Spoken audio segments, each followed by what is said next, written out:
California's Gold is produced in association with KCET Los Angeles and is seen statewide on California Public Television. This series is endorsed by the California Teachers Association, the California School Boards Association, and the California Library Association.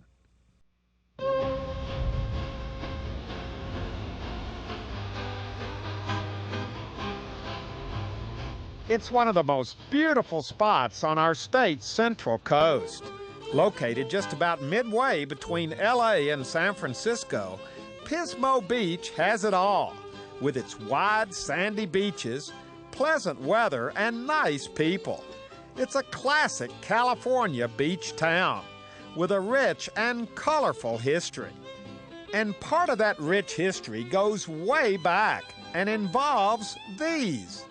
Because since the very early days, Pismo Beach has been known for its Pismo clams. Clams so plentiful they covered the beach. Tourists travel from all over the world to dig for the famous clams. In fact, when anyone visited Pismo Beach, the thing to do was to go clam digging. Pismo clams were shipped all over the world to grateful consumers. And over the years, there was such a clam frenzy, Pismo Beach ended up being known as the clam capital of the world. But unfortunately, these past few years haven't been very kind to the good old Pismo clam. Some locals blame the sea otters, who love to eat lots of clams. Some blame humans for overharvesting. Some say it's environmental. Whatever the reason, these days, the beautiful Pismo beaches are mainly used for recreation, not clamming. But ever vigilant and looking for an excuse to go to the beach, we thought it would be fun to visit Pismo Beach in search of some of their historic Pismo clams. Clams that are very much a part of California's gold. Well, here we are starting off our clam adventure here in Pismo Beach. We're standing in front of City Hall. I'm standing with Effie McDermott. Effie and I have been on the phone for several weeks and months kind of setting all this up. You're going to be kind of our clam guide on this adventure. You know we're here in search of... the Pismo clam. That's right. Okay, we're here. Now, why have you brought us to City Hall? Let's start inside City Hall. There's some things that are going to be really interesting for you inside. About the clam. About the clam. The Pismo clam. The Pismo clam. All right, now before we go inside, come on over. Look who is here to welcome us to the city. You are? I'm Susan Brazil. Nice to see you again, Huell Hauser. From? Pismo Beach City Hall from the Conference and Visitors Bureau. From the Conference and Visitors Bureau, and you have brought us a little welcome to Pismo gift basket here. Yes, we did. I see a hat with a butterfly on it. Right. I see an American flag. Yes. I see taffy. Uh-huh. I see a big crab. Right. But I don't see any clams. That's because we're going to find you a special one. Oh. And this is no time for you to clam up. Oh, boy. And here to greet us inside City Hall, you are the mayor. Yeah, Mayor Rudy Natoli. Nice to meet you, sir. My pleasure. You are the mayor of Pismo Beach, which in many circles is known as the clam capital of the world. I'm looking at the sign here. It says the city of Pismo Beach, clam capital of the world. Absolutely. Now, where did that come from, this clam capital of the world? What you see in the case here represents what we were famous for.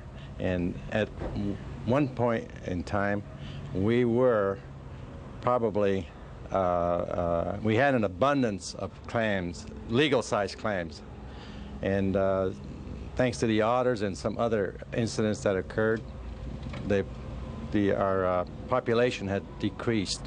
So it's slowly regenerating, and hopefully in a couple of years it'll be back to normal size again. But you still pay homage to the clam. Absolutely. Because look at this great picture that shows hundreds of people out on Pismo Beach, and look at the size of these clams. This is a minus tide taken shortly after the clam preserve was reopened. The beach in a certain section was closed to clamming for 20 years, and it reopened in 1949. And this picture was taken in 1950 when there was a minus tide. And you can see how in those days the clams just were laying everywhere, and people just could pick them up and haul them away. And it reminds us of the olden days when they actually plowed the beach and they loaded their wagons, their horse and buggies with clams, and took them home and fed them to the chickens and the pigs. There were that many clams many here. clams. They went back clear to the mission era. The Padres up in San Luis Obispo Mission ground the clam shells for lime. So there have always been a lot of clams here. Yes, always been a lot of clams. Now let's talk about these, because this is fascinating. Well, these are this is clam currency. Clam currency. Currency. Pismo Beach made its own currency during the Depression when the banks closed. So what would you do? You would pay for things? This is a $20 clam shell. Look at this. It might be called 20 clams, you've heard of. Good for $20 on demand at F.W. Wolverton Signs. Good for 50 cents at Restwell Cabins. $1 on demand at Leader's Pharmacy. $1 on demand Beach Camp. $1 on demand at the Highway Cigar Store. Yes, and you'll notice they're all dated in March of 1933. And they were actually used as money, as legal tender, when there was no United States currency available. Tell everybody what this is, because this is amazing. When you serve on the City Council or on the Planning Commission or do something really notable in the city of Pismo Beach, you get a clam plaque. When you retire. When you retire, yes. And so this happens to be one of mine. I have more than one. You were on the Planning Commission, and when you retired in 1984, they gave you a clam plaque. Yes, yes. And they're highly coveted. And this is a legal size clam. A legal size. Let's get a close-up look at this, because now this is what a Pismo clam looks like. This is a Pismo clam, and this one I think is about 5.5 inches across. It has a distinctive look to it, a shape to it. And it also has rings. Also, you can actually tell the age of a clam like you can tell the age of a tree by the rings. Wow. Well, as our clam adventure continues here in Pismo Beach, Effie has brought us to the Chamber of Commerce building. For what reason, Effie? Well, we have these monuments to the clam in several places in the city. You've already seen one at the entry to town. Monuments to the clam. Monuments to the clam. And here's another one right over here. And this monument is special because we have a guy. Introduce yourself to everybody. Ernie Fembris. And Ernie, what is it you do with these monuments to the clam? I decorate them 10 times a year. 10 times a year. And when you say decorate them, this is decorated obviously for the 4th of July. You decorate them for all the seasons. Yes, well, all the holidays. And how do you determine what it is you're going to do to the clam? Well, for Halloween, then it becomes a pumpkin, and for Thanksgiving, it's a turkey, and for Christmas, it's a reindeer, Rudolph himself. Now, who came up with the idea of decorating these monuments, these clam monuments? I believe it started with a fellow by the name of Blaine Forrest, who was the director of the Pismo Coast Village. So it was just kind of a promotional idea to decorate the clams. Yes. And what do you think about it? Is it kind of unusual as an artist to actually decorate a giant concrete clam? Well, I have fun. I think that's the best part of it all, because I entertain the children when they're watching me do it. And it's kind of a challenge, isn't it, to come up with new and different ways to decorate a concrete clam? Well, people ask me, passerbys ask me, how many coats of paint does it have? And my standard answer is that it was 14 inches tall when I started. Oh, so every time you change the decoration, you paint over what was there before. Exactly. I just paint over it. Well, thank you very much. I've never had the opportunity to meet an honest-to-goodness clam artist before. You're kind of one of a kind. Well, as like I tell the children, perhaps they'll never meet Michelangelo, but they know who Ernie Fimbris is. All right, bring it on, because it's one thing to talk about clams. It's another thing to have some clam chowder. And Effie, you have brought us to this place, Shelley's, which is one of the most famous local hangouts here in Pismo Beach. And these are very famous local yokels over here, right? Some of them are infamous, but yes. Yes, absolutely. Former mayors, present members of the council, various ne'er-do-wells from around the city, right? Right. All right, now we're getting ready to have some clam chowder, but what's interesting is that when you have clam chowder in Pismo Beach these days, the clams in the chowder aren't from Pismo Beach, are they? We had no commercial digging here for over 60 years. Now, where are these clams from? They come from Mexico. They come from Mexico. Actually, they come from Harry's across the street over here. Harry's gonna get in. But I mean, he owns the place across the street. But you were saying actually they are from Pismo, right? Well, yes, they're conceived here. They swim to Mexico, grow up, and then come back. And we cook them. Yeah. Now, when you eat the clams, though, you think they're from Pismo. I mean, don't the tourists think? Yes. A lot of them do. They think they're actually from Pismo, but like Earl said, they haven't been from here for years. But there was a time when they did. They're standing in line here at the Splash Cafe, and they're standing here to get what? A bread bowl of clam chowder. Clam chowder. Now, we've already had some clam chowder across the street at Shelley's. Right. As we left Shelley's, we saw this big line here because people like to come to get your clam chowder. Absolutely. Now, let's be honest, though. We have found out from very reliable sources this clam chowder is not made with Pismo clams. Well, that's right. They're ranch-raised clams because the Pismo clam is not available commercially. We heard they come from Mexico. Oh, no, most of the clams actually come out of Washington and New York. New York? Right, and we have fresh clams shipped here, flown here twice a week from New York. But isn't this kind of a sacrilege? Here we are in Pismo Beach in California. People are lining up for clam chowder, and the clams are from New York. And Washington. And Washington. Well, that's West Coast. The Pismo clam is an endangered species. In fact, there was a moratorium that was just lifted like 2 years ago against all clamming completely in Pismo Beach. They have to be 7 inches across, which makes each clam about 20 years old. So we got to wait a while if they're going to come back. Right, and for us to serve that many clams, they'd be out again right away. Right. Well, this will have to do. So you'll have to try the clam chowder here, too. I will. Boy, we are going to be... I have out. a feeling when you come to Pismo, you eat clam chowder. A lot of clam chowder. Is that part of it for the tourists and the locals alike? Absolutely. We go through almost 200 gallons a day in the summertime. You're kidding. No, it is our primary menu item. Well, here it is, clam chowder here in Pismo Beach.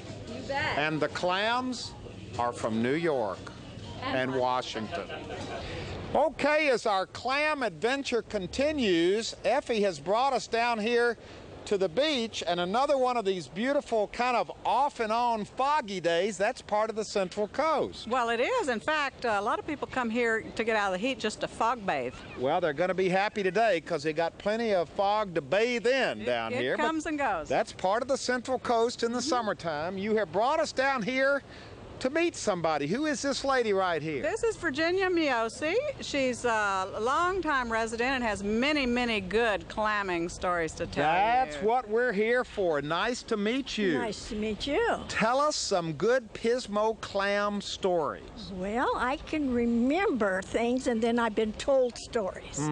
So the ones I've been told was like from the old timers when they'd bring a horse and a plow, and they'd come down and plow on the fields, pick up the clams, put them on a flatbed, pulled by horses, and they take them up to their ranches, and they would grind it up, the clams, and they'd feed the shells out for the animals, and then they'd feed the pigs and the chickens with the clams. So they would be out right up and down the beach, plowing up clams. That's how many of them there were. Oh, you'd go down to the beach, and the clams were just laying on top of the ground. Wow. And you would go along, and if you see a little bubble in the sand, then that would mean there was a clam there. And so you dig your heel into the sand, and that would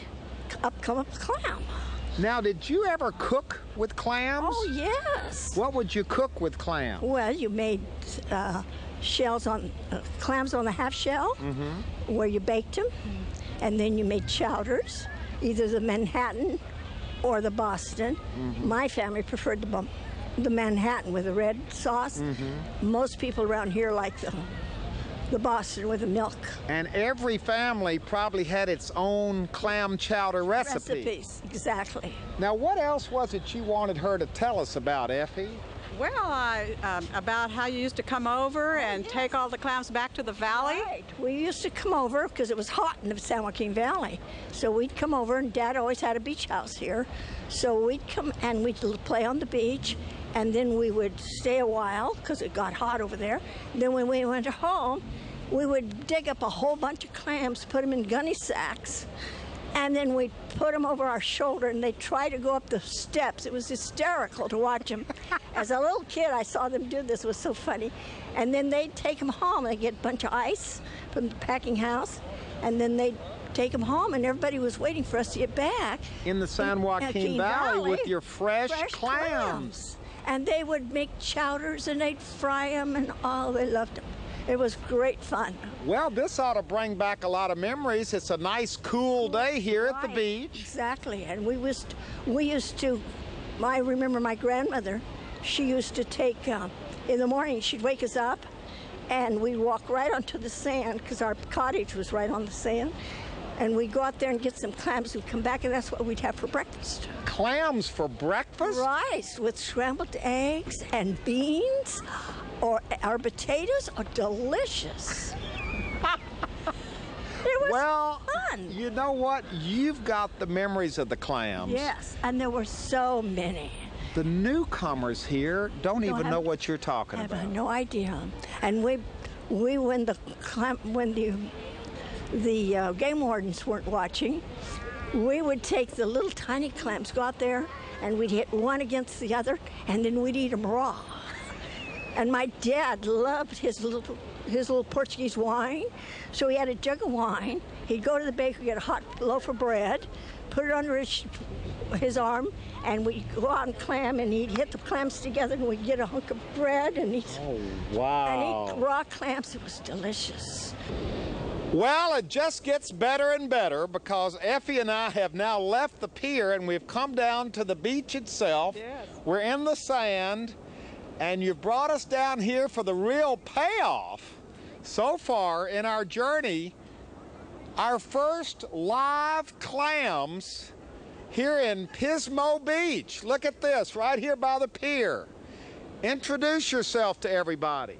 Huell, this is Sam the Clam talking. I'd like you to introduce you to our beautiful bride, Pam the Clam. So you're Sam? Sam the Clam. And Pam. Yes, indeed. Nice to have you here, Huell. Well, this is very exciting. Now, what are your duties here in Pismo? And first, I must tell you, I'm kind of nervous. I've never really interviewed clams before. Well, we're a little nervous as well, because every time we come out like this, there are people with forks that keep chasing us around, so it gets a little hairball. Yeah, exactly. What are your official duties? The official duties of Sam and Pam the Pismo Clam is to represent the city of Pismo Beach and its wonderful atmosphere and the clamming that can be done here on the beach if you're lucky. Okay, to end our Pismo Clam adventure, Effie has outdone herself. She has brought us down here to the beach early in the morning. It's 6:45 in the morning. The only people down here are surfers and us. and we're here to meet this fella right over here. Good morning. Good morning. This fella's name is Drew Brandy. He's with the California Department of Fish and Game. He is the game warden here at Pismo Beach, which means you're also the clam warden here. I am.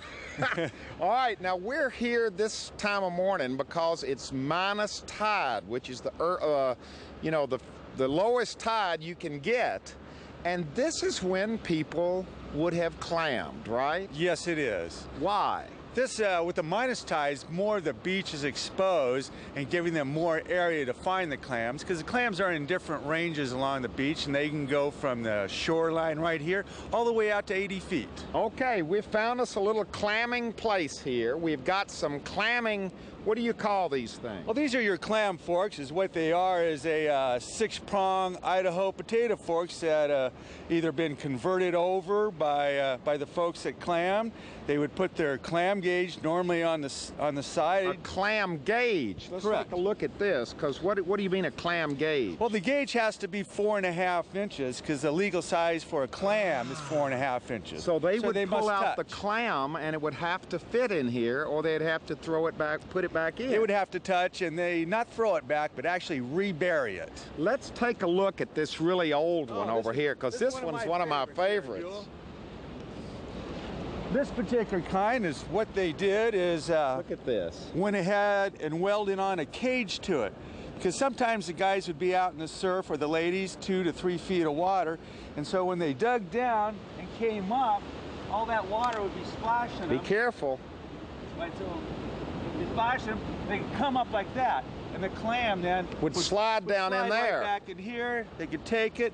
Normally they'd be finding real good sized clams, but there again though, they could take it, measure it, if it worked, into the backpack or into their pockets or down their waders, wherever it took to hold the clam. Wow. Okay, now we're going to clam this morning. Exactly, it probably hasn't changed in 100 years, has it? No, maybe the population has a little bit, but clamming itself and the technique has not. All right, let's do some clamming here. We're here to watch and to learn how this is done. How do you know where to start looking? Well, you just start. You just find a spot on the beach and you just start. So anywhere here? Anywhere out here, from right where we're at, because still it's a minus tide, so we're already out a bit here. Okay, so this would, under normal circumstances, all be covered with water. Normally, you can probably test that according to the pilings and the growth right. of everything that's exposed. All right, let's dig. And while you're digging, now wait a minute, you're just trying to, what are you trying to do, feel one? I'm trying to feel the clam shell itself. Did you come down here this morning and try to find one earlier so you'd know where to look? Not really. Now this could get old. Well, it takes a little while sometimes. So you literally are just working the beach. That's what we're doing. Uh-oh, you can hear it. You hear that? Yes, we got one. Oh, and that sounds like a big one. Well, let's hope so. A clam. Oh! Does it look? Oh, it's big enough. Now that is amazing. You didn't place this clam, did you? No. This is.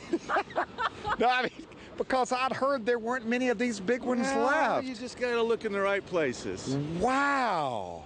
This is a big Pismo That's a big clam. Pismo clam. What is it that sets a Pismo clam apart from any other kind of clam? Is this the only place you can get Pismo clams? No, Pismo clams are found from Half Moon Bay all the way down to Baja.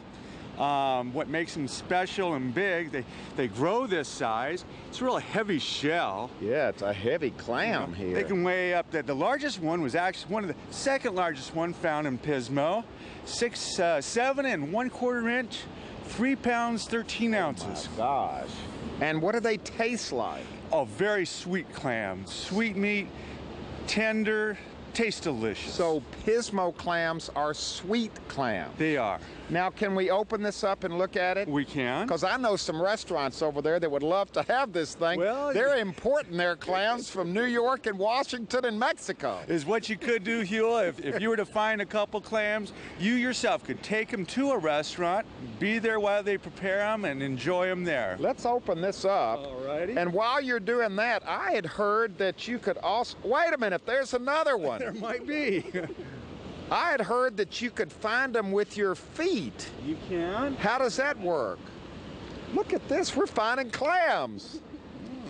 That you could find them with your feet. Yeah. People used to look for them with their feet. If they didn't have any type of implement with them, but that's how what could they your do. feet get... Oh, they just down here. Wait a minute. Oh, get out of It's here. a clam. Come on. Look. What is that? It's a clam. Let's get it out of here. Look at this. I found one with my feet. Look at this. Good find. The heck with those forks. Maybe we better Just check gotta your go fishing around. license though.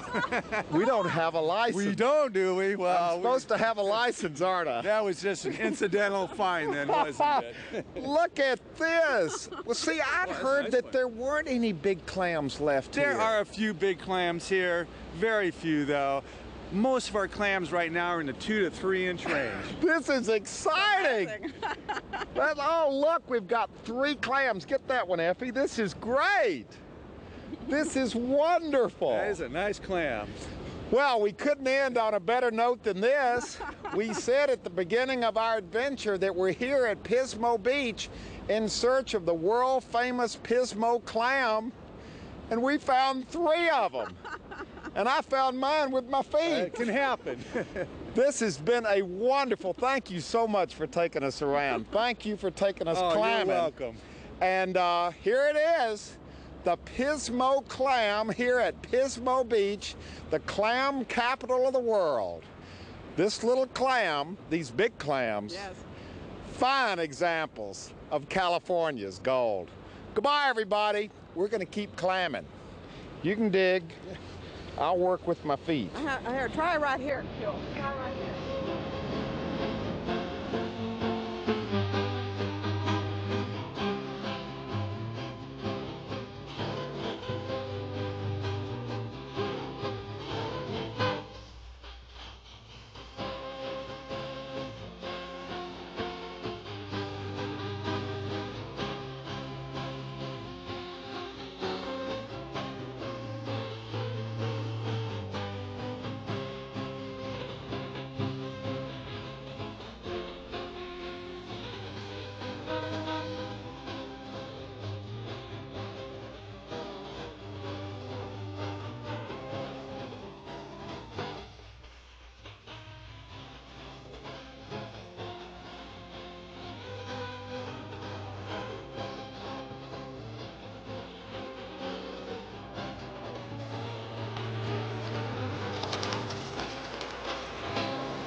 A Pismo clam, opened up,